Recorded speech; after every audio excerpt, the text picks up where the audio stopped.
여호와여, 내가 깊은 곳에서 주께 부르짖었나이다.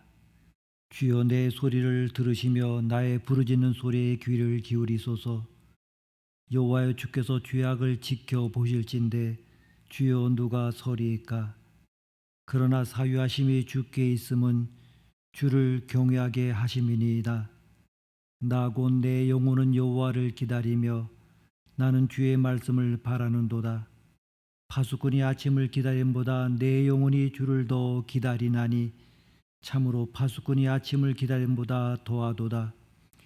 이스라엘아, 여호와를 바랄지어다. 여호와께서는 인자하심과 풍성한 속량이 있음이라. 그가 이스라엘을 그의 모든 죄악에서 속량하시리로다. 아멘. 찬송가 64장을 부르시겠습니다.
찬송가 67장을 부르시겠습니다.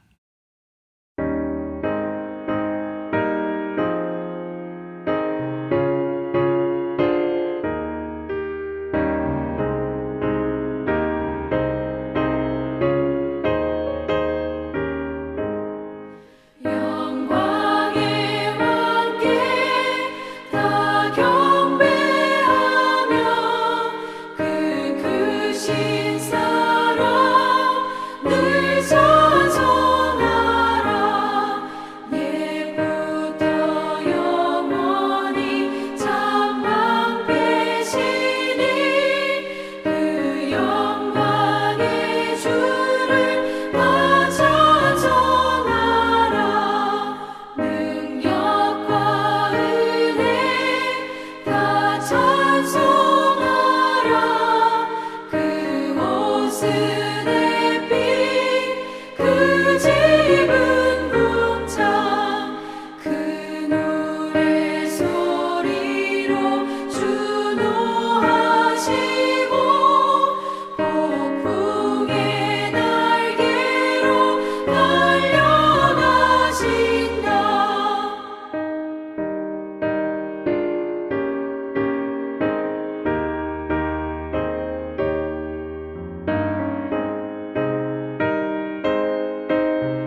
이제 김상수 권사님께서 기도하여 주시겠습니다.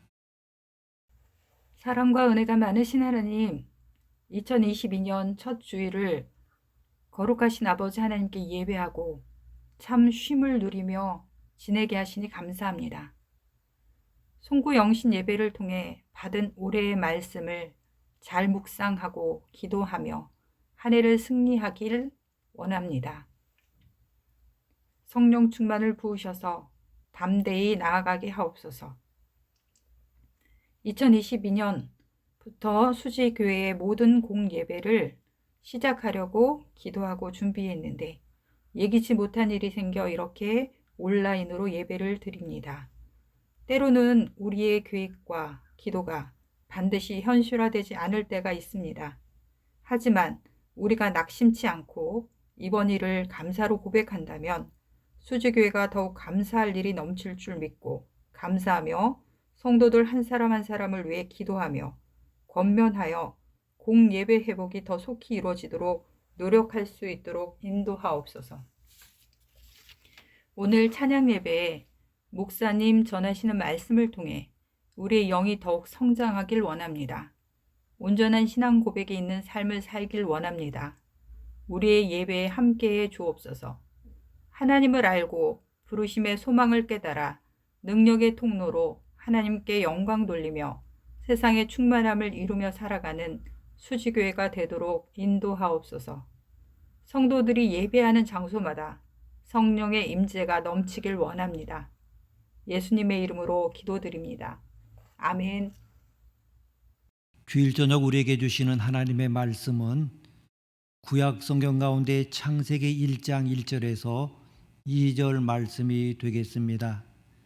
창세기 1장 1절에서 2절까지 구약 성경 1면이 되겠습니다. 우리가 함께 한 목소리로 읽겠습니다. 태초에 하나님이 천지를 창조하시니라. 땅이 혼돈하고 공허하며 흑암이 깊음 위에 있고 하나님의 영광은 수면 위에 운행하시니라. 아멘. 오늘 찬양 예배부터 사도신경을 통해서 우리가 함께 은혜를 나누려고 합니다. 각종 이단들이 극성을 부리고 있습니다. 이단들이 교묘한 방법으로 성도들에게 접근해서 결국은 성경 공부를 하자고 합니다.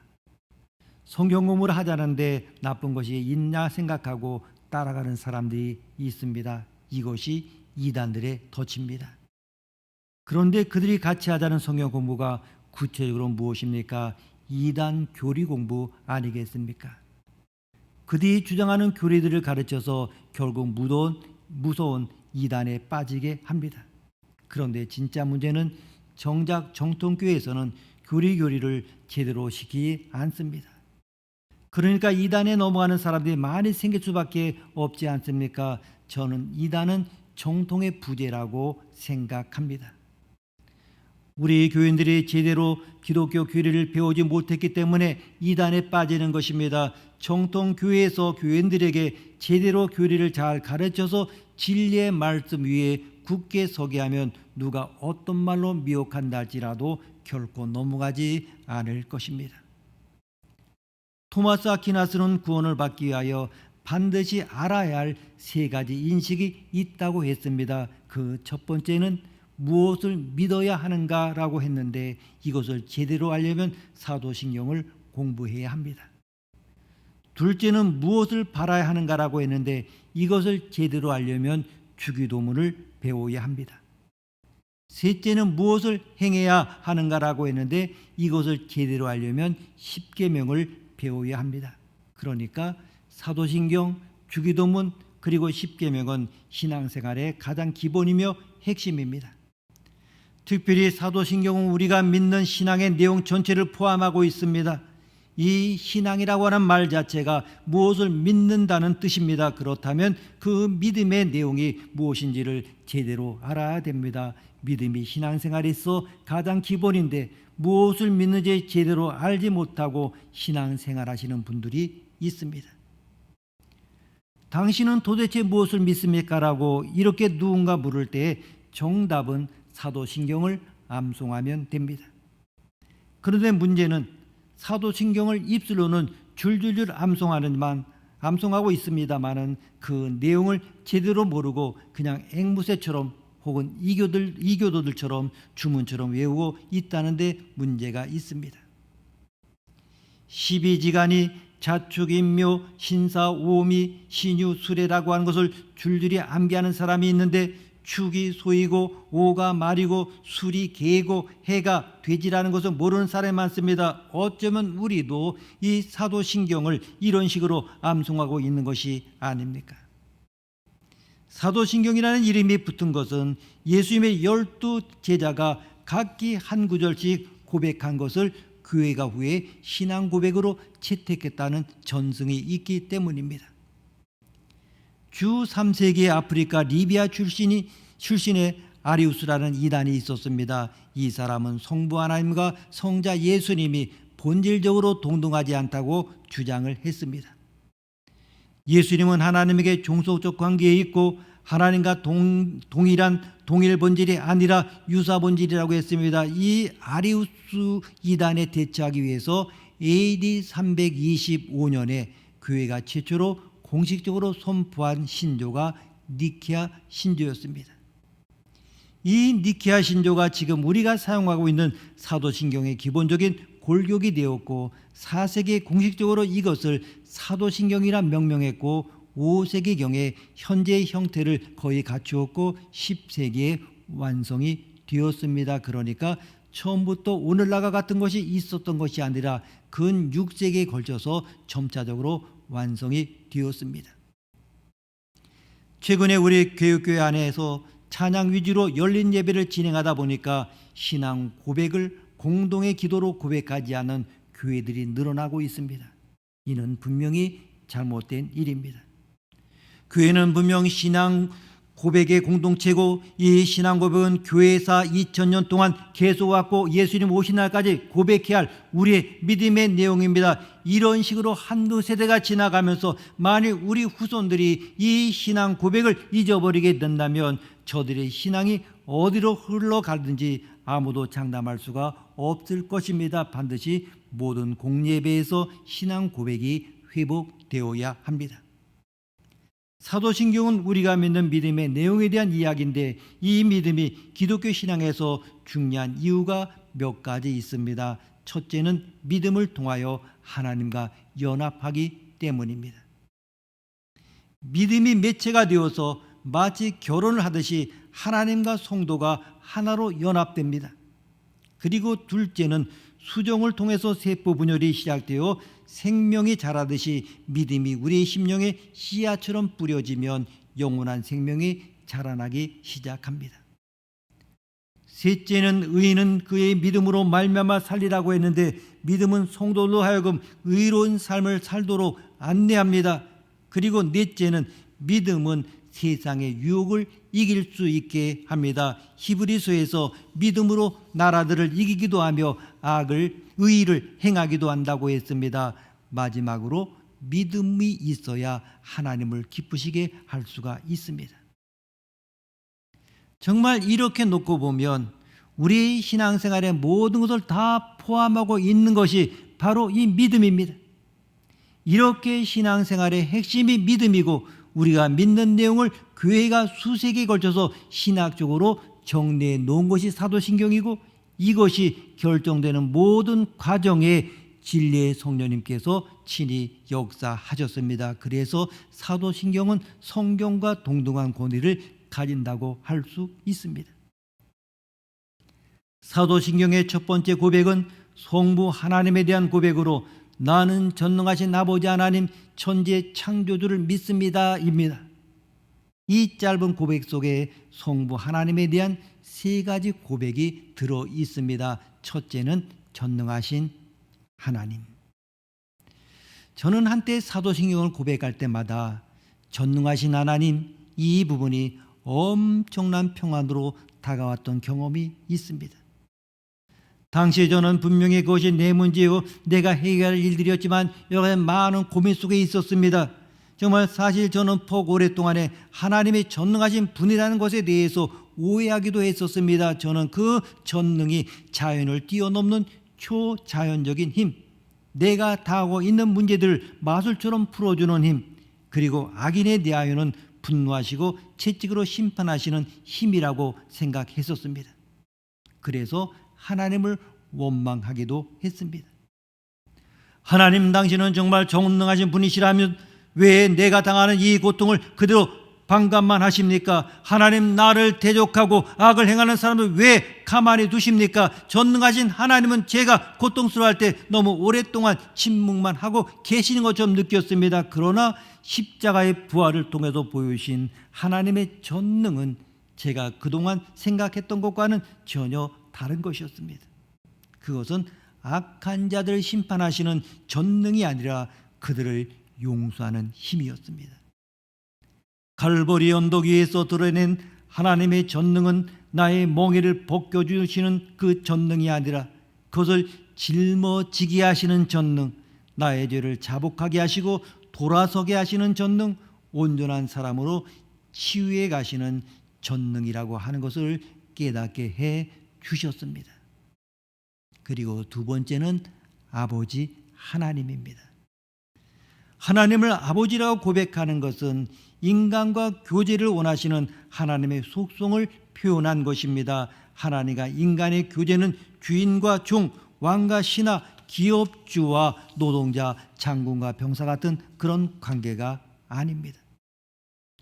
이런 것은 사회의 질서에서 생겨난 기능적인 관계입니다. 이런 관계에는 친밀과 사랑과 생명이 없습니다. 이런 관계는 표면적인 것이기 때문에 자기 주장, 요구, 경계, 서로의 이익 추구가 있을 뿐입니다. 그러나 하나님을 아버지로 고백하는 것은 본질적으로 이런 것들과 엄청난 차이가 있습니다. 첫째는 친밀감입니다. 독일의 신학자 요아킴 에레미야스는 예수님이 하나님을 아바라고 부르신 호칭의 기원을 연구했습니다. 아바는 옛날 아람 사람의 가정에서 아주 천진난만한 어린아이들이 아버지를 부를 때 사용했던 호칭임을 알아냈습니다. 이것은 우리의 아빠와 똑같은 말입니다.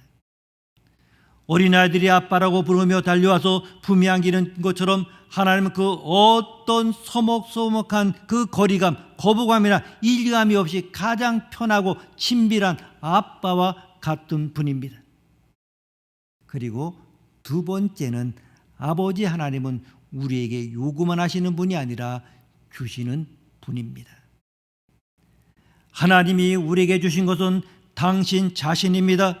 대부분 이방신들은 사람에게 공포와 두려움의 대상이면서 또 많은 것을 요구합니다. 그러나 우리 하나님은 절대로 그런 분이 아닙니다. 하나님은 우리에게 일용할 양식으로부터 시작해서 필요한 모든 것을 공급해 주시는 분입니다. 우리가 때때로 그분을 인하여 이미 가진 것들을 포기할 때도 있지만 그것은 어디까지나 더 좋은 것을 담기 위해 스스로 포기하는 것이지 절대로 강요된 것이 아닙니다.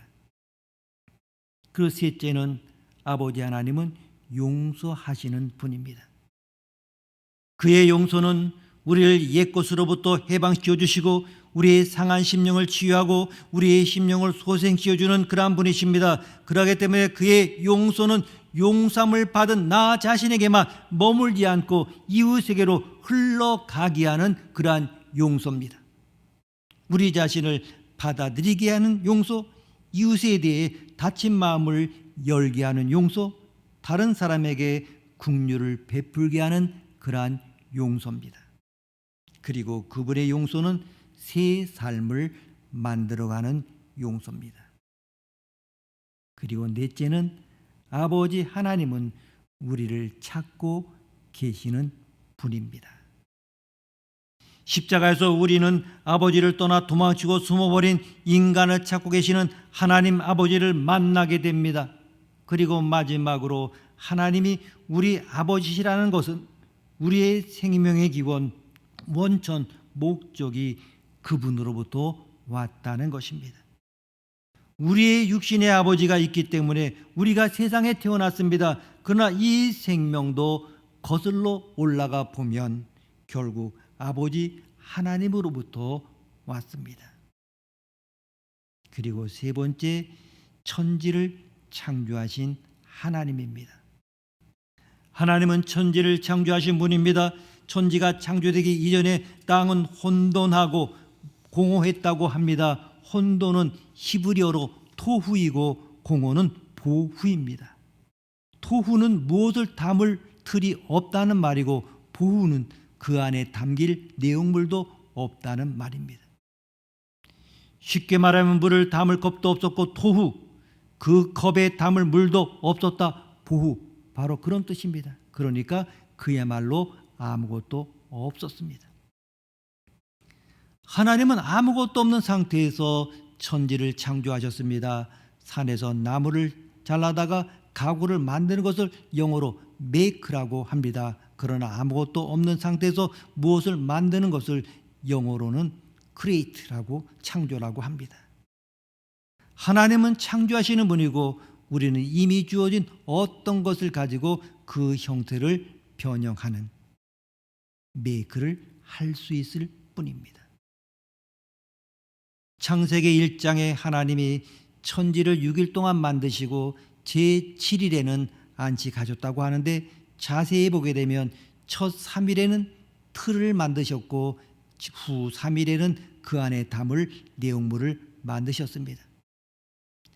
자, 우리가 창조의 그 보게 되면 첫째 날은 빛을 만드셨습니다. 그러나 넷째 날에는 빛의 실제 형상이라 할 수 있는 해와 달과 별들을 만드셨습니다.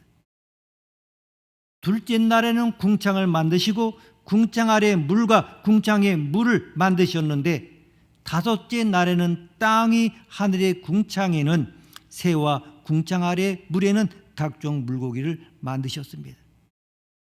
셋째 날에는 육지와 바다를 만드셨는데, 여섯째 날에는 이 육지의 짐승과 사람을 만드셨습니다. 그러니까 첫째 날과 넷째 날이, 둘째 날과 다섯째 날이, 셋째 날과 여섯째 날이 각각 짝이 지어집니다. 불교에서는 우주의 기원에 대하여 원래부터 있었다고 합니다. 이는 진실하지 못한 고백입니다.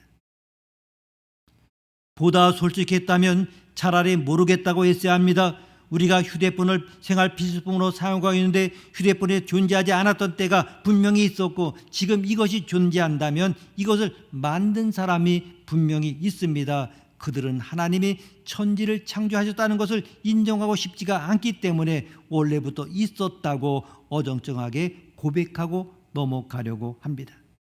그러나 천지는 원래부터 있었던 것도 아니고 진화론자들이 주장한 것처럼 무수한 세월 속에서 어쩌다가 생겨난 것도 아닙니다. 진화론자들도 원시대기 상태에서 아미노산에서 단백질 하나가 우연히 만들어질 확률은 10의 130승분의 1이라고 합니다. 가장 간단한 세포가 만들어질 확률은 10분의 16만 7,626승분의 1이라고 합니다. 이것이 도대체 어느 정도의 확률을 가리키는 것인지 어느 과학자가 이렇게 설명을 했습니다. 쓰레기 처리장에 바람이 확 불면 쓰레기들이 온 사방을 날아다니다가 바람이 잔잔해지면서 땅에 떨어져서 수북히 쌓이는데, 한도 끝도 없이 그런 식으로 반복하다가 어쩌다 우연히 그 쓰레기들이 서로 조립되어 보잉 747 비행기가 바로 만들어지는 것을 그런 확률이라고 했습니다. 이렇게 되려면 시간이 무한정 길어야 되는데, 정말 그들이 주장하는 대로 수백억 광년이 지난다고 해서 이런 일들이 일어날 수 있을 것 같습니까? 아무리 누가 뭐라 해도 절대로 종은 진화하지 않습니다. 갓 태어난 원숭이의 꼬리를 잘라 평생을 꼬리 없는 원숭이로 살았다고 해서 다음 세대가 태어날 때 꼬리 없는 원숭이가 태어나겠습니까?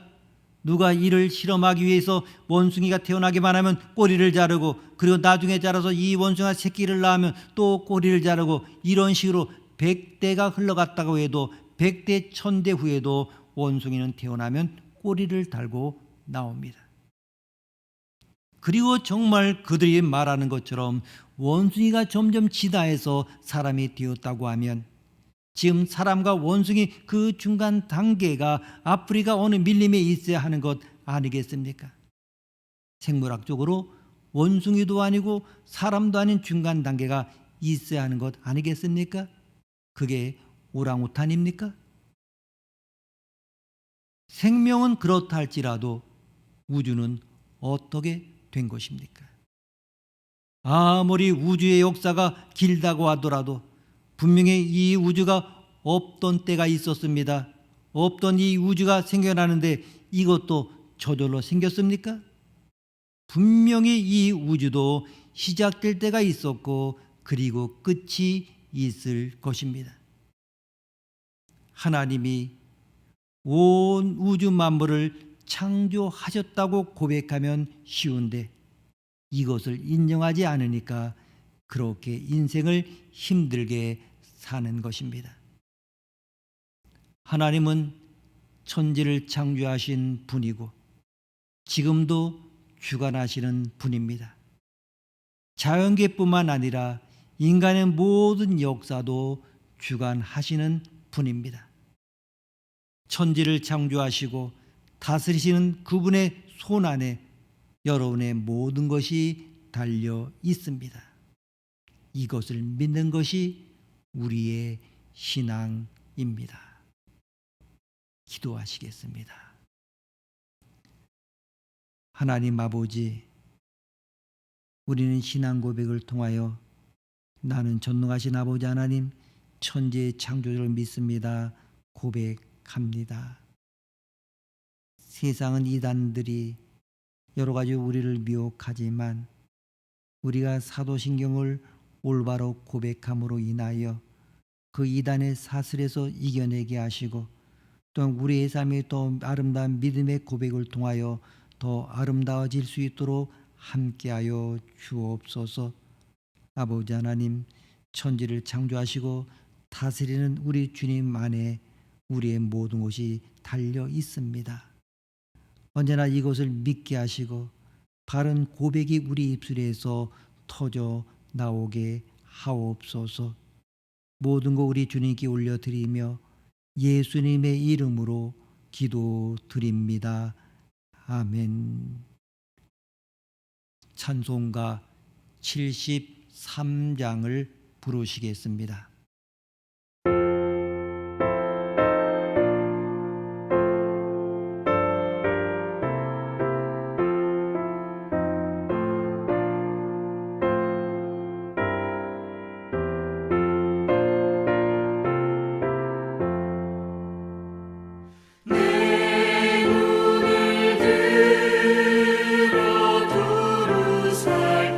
살피니 사나다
지금은 우리 구주 예수 그리스도의 은혜와 천지를 창조하신 하나님 아버지의 극진하신 사랑하심과 날마다 우리 마음가에 찾아오셔서 전능하신 아버지 하나님 천지의 창조를 믿겠다고 고백하게 하시는 성령 하나님의 감화감동 교통하심의 은혜가 전능하신 아버지 하나님 천지의 창조주를 믿으며 역사를 주관하신 하나님 앞에 모든 것 내어 맡기고 그 손에 이끌려 승리하는 삶을 사기로 다짐하는 주의 백성들 머리 위에 그 가정과 자녀들 위에 주님의 몸된 교회 위에 이제부터 영원까지 함께 있을지어다. 아멘.